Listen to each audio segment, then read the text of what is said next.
शहीदों के घर वालों को पैसे नहीं मिलते तो हम सड़कों पर आकर एहतजाज करने पर हम मजबूर हो जाएंगे। अस्सलाम वालेकुम दोस्तों, वेलकम टू मियां भाई न्यूज़। तो इंडिया का वर्ल्ड कप का पहला मैच यूएसए के साथ है। इस मैच में सूर्य कुमार यादव की शानदार 49 बॉल्स पर खेले गए 84 रन की पारी, जिसके बाद इंडिया का टोटल स्कोर 20 ओवर में हो सका 161 रन 9 विकेट्स के नुकसान पर। अब यूनाइटेड स्टेट ऑफ अमेरिका को यह मैच जीतने के लिए 162 रन चेस करने होंगे, जो कि आईसीसी मेंस टी20 वर्ल्ड कप के पहले ही दिन का बहुत बड़ी अपसेट साबित हो सकती है अगर से जीत गए तो। लेकिन इंडियन बॉलिंग के सामने इतने आसानी से रन चेस नहीं कर पाएंगे। आपको बता दूं कि हर्षित राणा को चोटिल होने के बाद मोहम्मद सिराज को टीम में शामिल किया गया है। अब लोग ये कमेंट कर रहे हैं कि अगर से ये मैच अपन जीत गए तो ट्रम्प फिर से 25% टैरिफ लगाएंगा क्या इंडिया के ऊपर बोल के। हैदराबाद यूथ करेज के फाउंडर और बीआरएस के माइनॉरिटी लीडर सलमान खान ने तेलंगाना की कांग्रेस सरकार पर सख्त तनकीद करते हुए कहा है कि हुकूमत के दावे और हकीकत के दरमियान जमीन आसमान का फर्क नजर आ रहा है। सलमान खान ने कहा कि मदीना बस एक्सीडेंट में शहीद होने वाले खानदानों के लिए कांग्रेस हुकूमत ने 5 लाख रुपये मुआवजा देने का ऐलान किया था,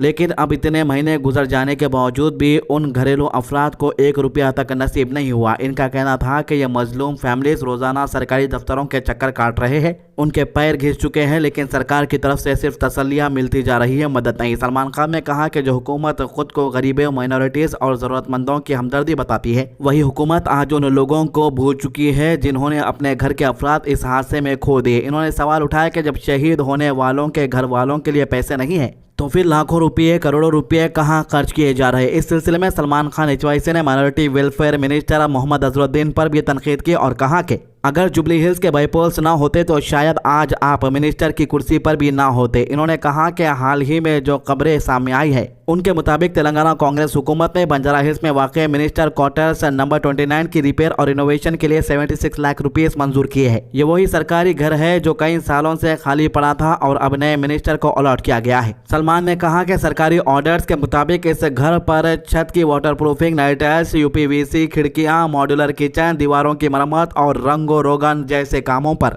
लाखों रुपए खर्च किए जा रहे हैं। इनका कहना था कि जब इस खर्च के बारे में सवाल उठता गया तो हुकूमत के अंदर से यह जवाब दिया गया कि इमारत पिछले 15 सालों से इस्तेमाल में नहीं थी और खास्ता हाल हो चुकी थी, इसलिए रिनोवेशन जरूरी था। लेकिन सलमान खान ने कहा कि अवाम के जहन में यह सवाल बिल्कुल बरकरार है कि जब सरकार खुद बार बार ये कह रही है कि खजाना खाली है, पैसों की कमी है, वेलफेयर स्कीम्स के लिए फंड नहीं है, तो फिर मिनिस्टर के घरों पर इतनी बड़ी रकम कैसे खर्च की जा रही है। आपको बता दूं कि पिछले 2 हफ्तों में मिनिस्टर्स के ऑफिशियल रेसिडेंस पर इनोवेशन और सैनिटरी वर्क्स के लिए 1 करोड़ रुपए से ज्यादा क्लियर किए गए हैं, जबकि मिनिस्टर बंगलों पर भी 30 लाख रुपए के काम मंजूर हुए। एक तरफ चीफ मिनिस्टर हुकूमत के खराब माली सूरत हाल का रोना रोते नजर आते हैं और दूसरी तरफ सरकारी घरों पर लाखों रुपये बहा दिए जा रहे हैं। इन्होंने कहा कि यह स्पेंडिंग प्रायोरिटीज का सीधा सीधा तजाद है। एक तरफ वेलफेयर पेमेंट डिले हो रही है, सरकारी मुलाजिमीन के ड्यूज पेंडिंग है और दूसरी तरफ हुकूमत अपनी सहूलियत और आराम पर खुला खर्च कर रही। जो घर आपका अपना भी नहीं है, जो सिर्फ सरकारी अमानत है, उस पर आप लाखों रुपये लगाकर लग्जरी बना रहे हो, जबकि गरीब, बेवा और यतीम आज भी मदद के इंतजार में बैठे हैं।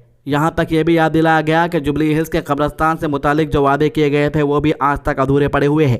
इसके अलावा एचवाईसी सलमान खान ने आखिर में कहा कि सरकार से मुतालबा किया, पहले शहीद होने वाले घर वालों को उनका हक दिया जाए, गरीब और ज़रूरतमंदों लोगों के मसाइल हल किए जाए। आइए सुनते हैं इसके अलावा एचवाईसी के सलमान क्या कह रहे हैं। खानदान अफराद, उनके जो है ना रिश्तेदार इंतजार में है कि ये पैसे कब मिलेंगे। 2 महीने हो गए, 5-5 लाख रुपए देने का वादा हुआ था ये सीएम रेवंत रेड्डी की हुकूमत, मगर अफसोस की बात है इनको कोई आज तक 1 रुपया नहीं मिला। जब भी ये जो है ना सरकारी जो है दफ्तरों को जाते हैं तो वहां पर तरह तरह की बातें हर हमेशा कर कर उनको वापस भिजा दिया जाता है। और अफसोस की बात है अजहरुद्दीन, तुम जो जुबली हिल्स इलेक्शन में जो आया, तुम मिनिस्टर बन गए। अगर वो जुबली हिल्स इलेक्शन नहीं आता तो तुम मिनिस्टर नहीं बनते।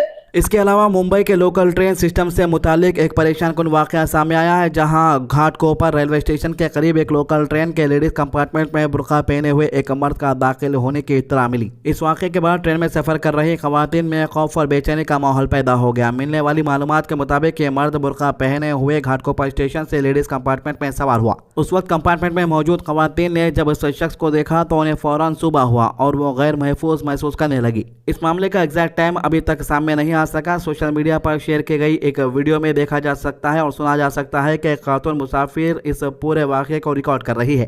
वीडियो में ये कहती हुई सुनाई देती है कि एक मर्द बुर्का पहने हुए लेडीज कंपार्टमेंट में चढ़ गया है। इनका कहना है कि हमें नहीं पता कि यह शख्स यहाँ क्यों आया है और किस इरादे से सफर कर रहा। वीडियो में यह भी बताया गया कि जब खवातीन ने उस शख्स से सवाल करने और उसका सामना करने की कोशिश की तो वह फौरन अगले स्टेशन पर या ट्रेन चलने के दौरान ही कंपार्टमेंट से उतर गया और वहां से चला गया। इसके बाद खवातीन ने एक दूसरे को एहतियात बरतने और महफूज रहने की हिदायत दी। इस वाक़े के बाद मामला सिर्फ सोशल मीडिया तक महदूद नहीं रहा। रिपोर्ट के मुताबिक इस हवाले से करीबी पुलिस स्टेशन में बाकायदा शिकायत दर्ज करवाई गई है। पुलिस ने शिकायत मिलने के बाद मामले की जांच शुरू कर दी है और वीडियो फुटेज और गवाहों के बयानात की बुनियाद पर तहकीकात की जा रही है। यह वाक़या शहरी पब्लिक ट्रांसपोर्ट में खवातीन की हिफाजत पर एक बार फिर सवाल खड़े करता है।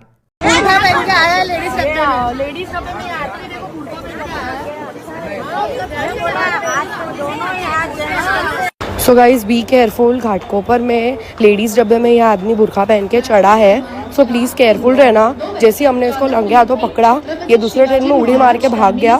So please be careful. ये लेडीज़ को टच कर रहा था और ये चोरी करने के हिसाब से आया था या फिर किस हिसाब से हम लोगों को नहीं पता, बट प्लीज़ केयरफुल रहना मुंबई CST ट्रेन में। Please girls, please careful.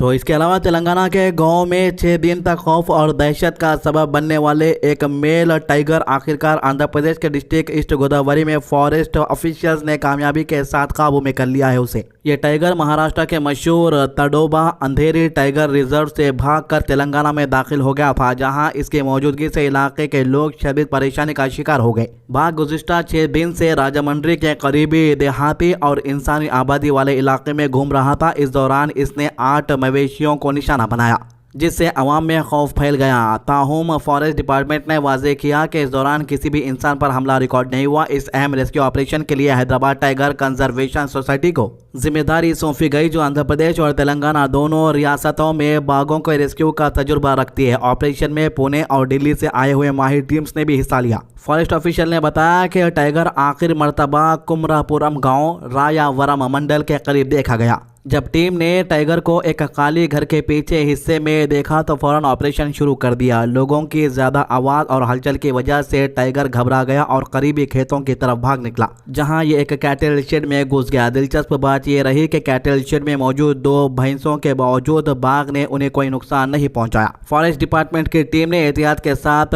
10 shots fire किए गन के, जिनमें से एक निशाने पर लगा। जख्मी हालत में बाघ करीबी झील की तरफ भागा, जहां आखिरकार उसे काबू में कर लिया गया। जिला फॉरेस्ट ऑफिसर ने बताया कि ऑपरेशन के दौरान 1 किलोमीटर के दायरे में रहने वाले तमाम लोगों को घरों के अंदर ही रहने की हिदायत दी गई थी। आवाम से अपील की गई थी कि टाइगर की हरकत में किसी किस्म की रुकावट पैदा ना की जाए, क्योंकि टाइगर फितरतन निहायत हसास जानवर होता है।